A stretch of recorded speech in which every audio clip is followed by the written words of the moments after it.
Hello dear students, कैसे हो आप सभी। आई होप कि बहुत अच्छे होगे। तो आज के इस वीडियो में हम कक्षा 10 का प्रश्नावली 1.1 का क्वेश्चन नंबर 3 और 4 को सॉल्व करेंगे। इससे पहले वाली वीडियो में मैंने क्वेश्चन नंबर 1 और 2 को सॉल्व करा दिया है। अगर आपने वो वीडियो नहीं देखा है तो वो वीडियो आपको इस वीडियो के एंड स्क्रीन में दिख जाएगी, वहां पर क्लिक करके आप देख सकते हो। तो चलिए अब हम सबसे पहले क्वेश्चन नंबर 3 को सॉल्व करते हैं। इसमें हमसे क्या बोला गया है, अभाज्य गुणनखंड विधि द्वारा निम्नलिखित पूर्णांकों के एचसीएफ और एलसीएम ज्ञात कीजिए। तो इसमें हमें ये देखिए टोटल 3 पार्ट्स दिए गए हैं। तो इसमें जो ये संख्याएं दी गई हैं इनका हमें अभाज्य गुणनखंड विधि द्वारा एचसीएफ और एलसीएम ज्ञात करना है।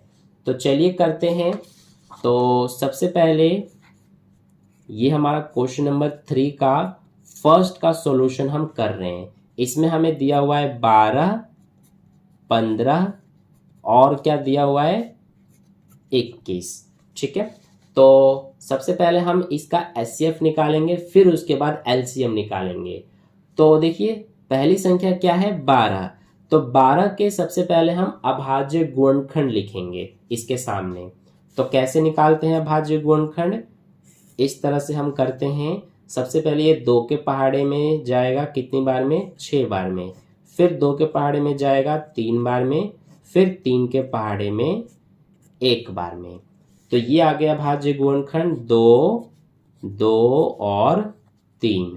तो इस तरह से हमने लिख दिया। फिर अब 15 को भी ऐसे ही करेंगे। 15 के भाज्य गुणनखंड लिखेंगे तो सबसे पहले ये 3 के पहाड़े में जाएगा 5 बार में।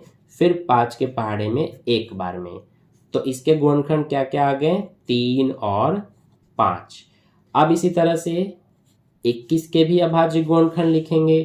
तो 21 के अभाज्य गुणनखंड क्या क्या हो जाएंगे, सबसे पहले ये 3 के पहाड़े में जाएगा 7 बार में। फिर 7 के पहाड़े में 1 बार में। ठीक है, तो 21 के अभाज्य गुणनखंड 3 और 7 आ गए। ठीक है, यहां तक आपको समझ में आ गया होगा। अब हम सबसे पहले एचसीएफ बताएंगे। कौन कौन सी संख्या है, 12, 15 और 21।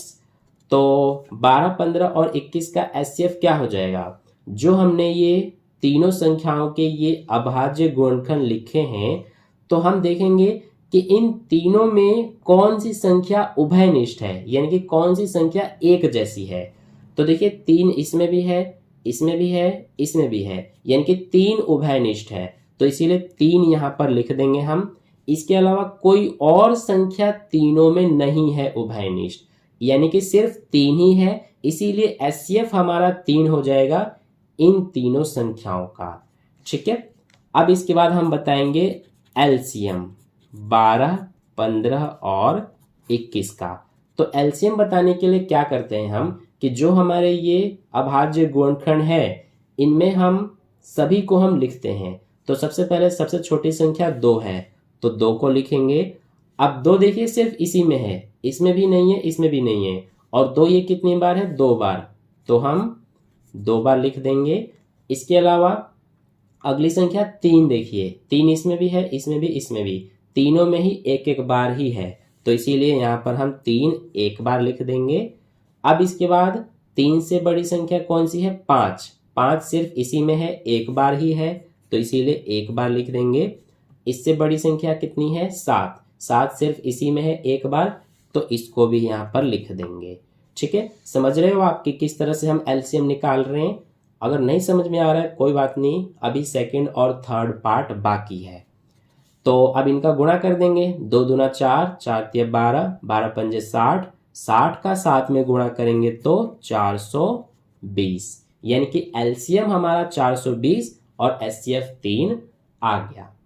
ठीक है, अब इसके बाद करते हैं सेकंड पार्ट। सेकंड पार्ट ये रहा, 17, 23 और 29 दिया हुआ है। तो यहाँ पर सेकंड पार्ट में 17, 23 और क्या दिया हुआ है, 29। तो सबसे पहले 17 के अभाज्य गुणनखंड करेंगे। तो देखिए 17 जो है ये हमारा पहले से ही एक अभाज्य संख्या है, तो इसीलिए इसके अभाज्य गुणनखंड कुछ हो ही नहीं सकता, सिर्फ 17 हो सकता है। इसके अलावा एक भी हम चाहे तो लिख सकते हैं। ठीक है, अगली है 23। तो 23 जो है ये भी हमारा एक अभाज्य संख्या है, तो इसीलिए इसका गुणनखंड भी सिर्फ यही 23 होगा और 1। ऐसे ही जो 29 है ये भी हमारा एक अभाज्य संख्या है, तो इसीलिए इसका भी जो अभाज्य गुणनखंड होगा वो सिर्फ 29 और 1 ही होगा। ठीक है, तो अब हम एचसीएफ बताएंगे 17, 23 और 29 का। तो देखिए इन तीनों में क्या आपको उभयनिष्ठ यानी कि एक जैसा दिखाई दे रहा है, तो सिर्फ ये एक यानी कि एचसीएफ 1 हो जाएगा।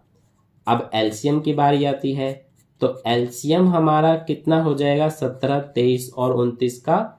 तो देखिए जो जो संख्याएं इसमें आपको दिखाई दे रही हैं सब यहाँ पर लिख देंगे, 17, 23 और 29। एक को लिखें या ना लिखें इससे कोई फर्क नहीं पड़ता।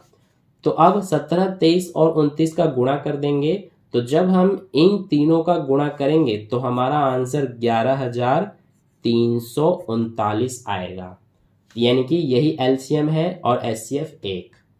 ठीक है, अब इसके बाद थर्ड पार्ट को करते हैं। तो थर्ड पार्ट में देखिए 8, 9 और 25 दिया हुआ है, तो 8, 9 और 25 इसके भी एचसीएफ और एलसीएम निकालते हैं। तो सबसे पहले 8 जो है इसके अभाज्य गुणनखंड लिखेंगे। तो 8 के अभाज्य गुणनखंड क्या क्या होंगे, सबसे पहले ये 2 के पहाड़े में जाएगा 4 बार में, फिर 2 के पहाड़े में ये 4 जाएगा 2 बार में, अब ये 2 के पहाड़े में 1 बार में, यानी कि 8 के अभाज्य गुणनखंड 2, 2 और 2 हो गए। अब 9 की बारी आती है, तो 9 के अभाज्य गुणनखंड निकालेंगे, तो ये 3 के पहाड़े में 3 बार में जाएगा, अब ये 3 के पहाड़े में 1 बार में, यानी कि 9 के अभाज्य गुणनखंड 3 और 3 हो गए।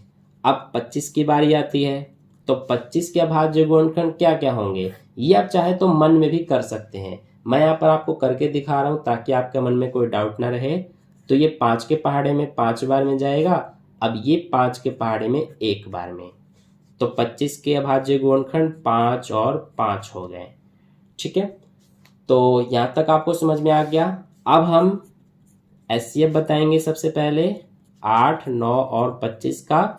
तो देखिए इन तीनों में आपको कुछ भी एक जैसा यानी कि उभयनिष्ठ दिखाई दे रहा है क्या, नहीं दिखाई दे रहा है। तो इसीलिए देखिए इसमें इसके अभाज्य गुणनखंड में हम 1 भी लिख सकते हैं इन सब में। ठीक है, जैसे यहाँ पर हमने 1 लिखा था, ऐसे ही इसमें भी हम लिख सकते हैं। तो इसीलिए सिर्फ 1 ही तीनों में उभयनिष्ठ है और कुछ भी तीनों में उभयनिष्ठ नहीं है, तो इसीलिए एचसीएफ हमारा 1 हो जाएगा। अब एलसीएम देखिए क्या होगा, तो इसके लिए क्या करेंगे, जो जो संख्याएं दिखाई दे रही है उनको लिख देंगे। 2 देखिए 3 बार है, तो 2 को 3 बार लिखेंगे। 3 देखिए 2 बार है, तो 3 को 2 बार, और 5 भी 2 बार है तो 5 को भी लिख देंगे। ठीक है, अब इनके गुणा करेंगे, 2 दूना 4, 4 दूना 8, 8 पंजे 40, 40 पंजे 200, 200 तिया 600, 600 तिया 1800, यानी कि 1800 हमारा आ गया एलसीएम और 1 एचसीएफ। ठीक है, तो इस तरह से ये हमारा हो गया थर्ड पार्ट का सॉल्यूशन, यानी कि जो हमारा क्वेश्चन नंबर 3 है इसके सारे पार्ट्स कंप्लीट हो गए।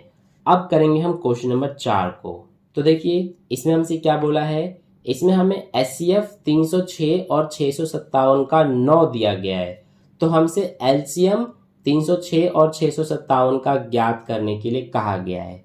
ठीक है, यानी कि ये जो 2 संख्या है इनका एचसीएफ हमें 9 दिया गया है, तो हमें इन्हीं 2 संख्याओं का एलसीएम ज्ञात करना है।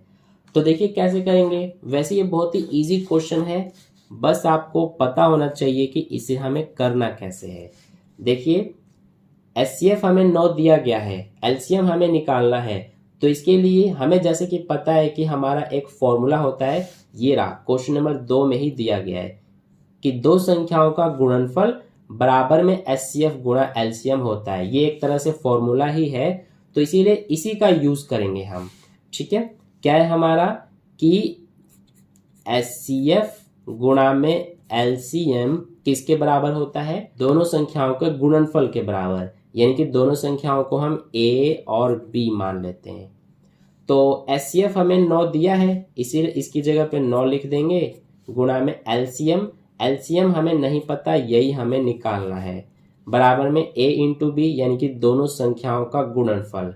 तो दोनों संख्याएं हमारी 306 और 657 है। अब आप सोच रहे होंगे कि यहाँ पर HCF और LCM तो बाद में लिखा है, मैंने पहले क्यों लिख दिया। तो इससे कोई प्रॉब्लम नहीं है, आप चाहे तो एज इट इज इसे लिख कर भी कर सकते हैं, ठीक है।